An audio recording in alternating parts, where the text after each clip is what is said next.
Hello. So we're going to go ahead and review some of our Microsoft skills in your assignment this week.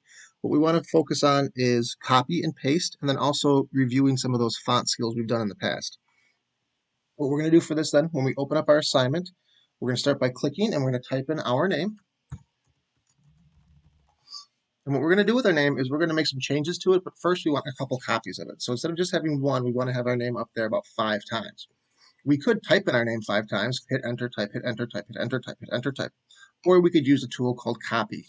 Now to copy, what we have to do is we have to start by selecting what we want to copy. If I try to copy right now, when I go to paste on my next line, something that I had already copied earlier pops up. All right, so I have to make sure I select what I want to copy. And what I want to copy is my name. Again, I'm going to go ahead and highlight my name. To do that, I can click and drag is one skill we've used, or we can double click to get one word highlighted, or if we want our whole name, because we should be typing out our whole name, I will triple click, 1, 2, 3. That will highlight everything for me. Up in our clipboard here, this is a tool that we can use to cut, copy, or paste. Sometimes this does not work though. I found with some of your student accounts, the copy button isn't working. And so what we're going to focus on today is using our shortcuts. Shortcuts are quick and easy ways to do the same job that you could through a couple of clicks. Instead of clicking, I'm going to use my keyboard. On my keyboard, I'm going to find my control key. Your control key is in the bottom left and the bottom right of your keyboard, just off to the side of your space bar. So if you look at your keyboard, you look down at your space bar, to the left, you'll see Alternate, Window, FN, and Control. That is CTRL. On the right side, you'll see Alternate, ALT, and CTRL. Using those CTRL or Control buttons allows us to do lots of shortcuts on our computer screen. What I'm going to do with mine right here this time is I'm going to hold Control down, kind of like using it like a Shift key. I'm going to hold that Control down, and then I'm going to find the C button, because C stands for copy. I'm going to press C once. What my computer has just done is it has taken a digital picture or a copy of what is highlighted and put it onto a clipboard. It will save it on that clipboard until I'm ready to paste it. I'm going to now move my cursor underneath my name, and I'm going to paste. Now paste, a lot of people think that Control P is going to be for paste, but when I hold down my Control button and just tap P once, it comes up and it asks me if I want to print. I'm not trying to print. Control P is a shortcut for print. So what they've done instead of Control P, we use Control V. V like Velcro to paste that down there. So I'm going to hold Control down now and I'm going to press V once. And you'll see now it puts my name in there. I have it 2 times. I'm going to go ahead and continue with that and go 3, 4, 5. I now have my name in there 5 times. With those 5 words, we're going to come back later and do some more changes to those names. But we want to keep focusing on that Control C, Control V skill.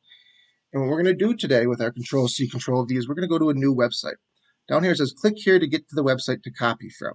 On this website, it's going to, on this website, we're going to copy something from there. Now, the only way to access this website is once again, we have to use that Control button. Remember, Control at the bottom. In fact, if you leave it on there for a while, it's going to tell you to hold Control and press and click. So I'm going to find that CTRL again. I'm going to hold Control, and then it's going to turn into a hand. Remember, your icon there will tell you what you can do. When it's an I-beam, I can type. When it's a hand, I can click on that hyperlink. I'm going to click there, and you'll see up at the top here now, it's opening up a new website for me. It just says 3rd grade. What we're going to do today is we're going to click on that website, and we're going to find something to copy and paste. And if you look right here, there is a whole line of shortcuts, common shortcuts used in Microsoft. We're going to highlight all of that. Now, if I double click one word, triple click one sentence, so I have to click and drag. Or if you look here, you see something that says Control A. We're going to see if that will select everything in that box for me. Control A means select all, and what it's going to do is it's going to select everything on that site, not just in that box. Let's try something else here, see if that works. Even if you highlight something, still it's selecting all, which leaves us with one option for highlighting. We have to click and drag. I'm going to put my cursor up at the top and drag it down to the bottom. And when I have everything, I'm going to copy this now. And here it reminds us, Control C is copy. Hold Control, click C once. Then we're going to go back and navigate back to the original tab. And I want you to put your cursor underneath this site that says click here. And now you're going to Control V for paste that list in there. Now you'll see common shortcuts used in Microsoft. I don't expect you to know all of these, but these are ones that we will learn all throughout the year and next year. Control C for copy, Control V for paste, Control X for cut. And X is kind of helpful because it looks like scissors. Control Z, we all know that is my favorite for undo.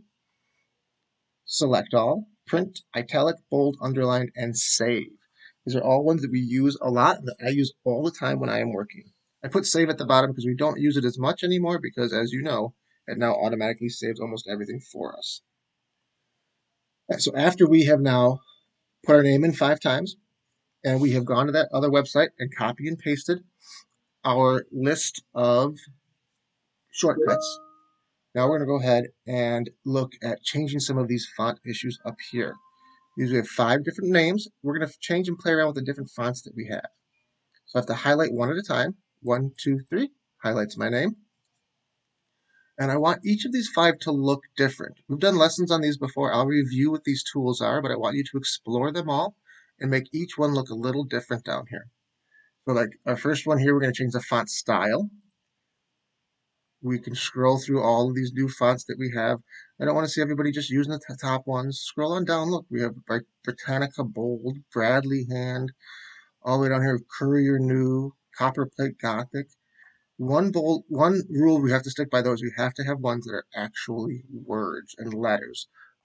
If we scroll all the way down, we find Wingdings, and I will show you what they look like, but we do not want to use these because I can't read what that says, obviously. So when you're looking for a font, look for one that's interesting. Scroll around and look for different ones. Then you're going to change the size of your font, either going up and down or changing the numbers here. I don't want it to be so big that it takes up more than one page. Like this is pretty ridiculous, right? Don't do that.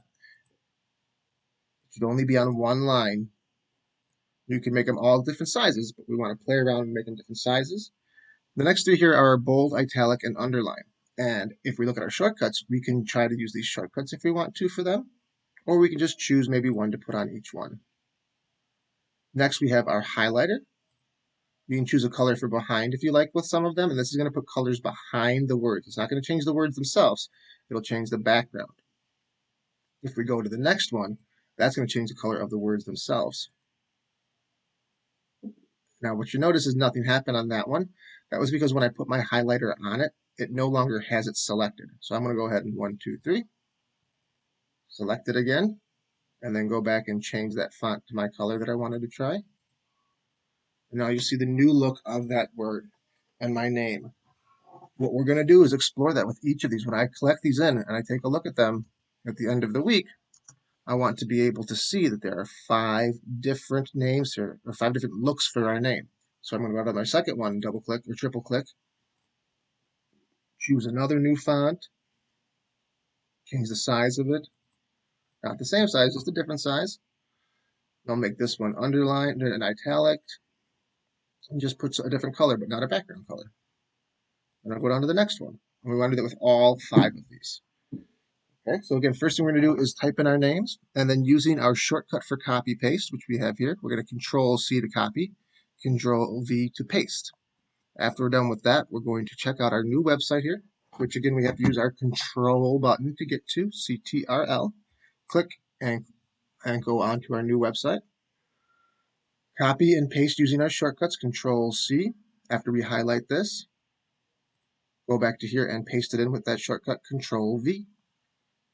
Once you have successfully copy and pasted everything onto this page, then you can play with your names and make them look interesting, checking out all those different fonts that are available. Now, if it goes to multiple pages after you have all your names in there, that's okay. You see I'm already at the bottom of page 1. So if I do my next one name here and I make it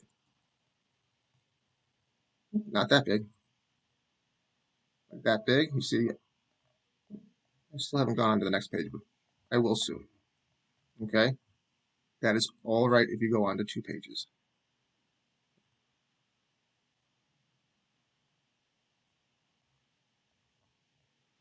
All right, guys, so go ahead, play around, have fun, and I can't wait to see what you guys create for me. and really practice on using that Control-C, Control-V to copy and paste. It can be used so much. Like we saw, we can go over to here to copy paste words from a website. I can also use it for pictures. If I want to highlight the picture, I can Control-C, come back here, go down to the bottom, Control-V, and that picture will appear on my screen. So there's many uses for this tool of Control-C, Control-V. Shortcuts are helpful, and copy and paste allows us to move things from one place to another very simply and easily. It'll make your life a lot easier when you're creating bigger projects, okay? Guys, if you want to add pictures at the bottom, you can, but let's get started with those 5 names. Copy paste this stuff here, and then go ahead and have fun with the way these look. All right, guys, can't wait to see these. Take care. Bye.